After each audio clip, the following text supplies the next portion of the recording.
In a marriage, for example, there's almost nothing so small you shouldn't fight about it. But the question is, what does fight mean? It doesn't mean win. Like if you and I have a relationship, let's say it's a business partnership, it doesn't really matter. If we have a relationship and we have a difference of opinion, we need to battle it through. But the purpose of the battle isn't so that your viewpoint prevails or that my viewpoint prevails, because either of us might be wrong. The purpose is to engage in the conflictual exchange of opinion so that we can see a joint path forward to peace. And that's the thing, is like if you're fighting with your wife, the first thing to remember if you're fighting with your wife is you have to live with her. So maybe beating her in the argument is not the right outcome. What the right outcome is saying what you have to say, listening to what she has to say, and see if you guys can come up with a mutually agreed upon solution that will make the problem go away.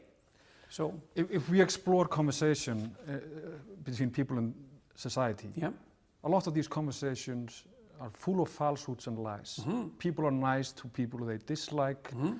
They're being fake because they try to be friendly. Yeah.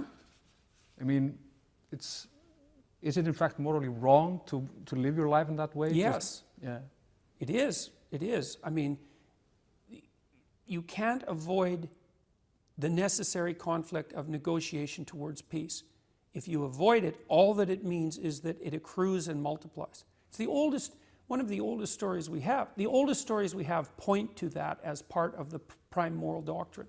You know, it's a form of impulsivity. You know, if you only do what you want in the moment, impulsively, that there will be consequences of that into the future, which is why you shouldn't act impulsively. Impulsively avoiding conflict is exactly the same. And same problem. People know this, you know, if someone's casually rude to you, in a bus driver, for example, and there's always the possibility that you'll stew for hours over what you should have said. It's like when someone transgresses against you, let's say, you have to say what you have to say. You don't have to say it as if you're the totally correct authoritarian tyrant.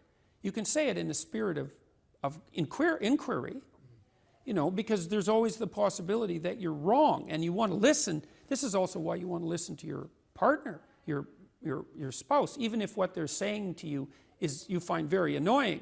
It's always possible that they're right, and you should listen, because if they're right, then they can stop you from heading for trouble in the future.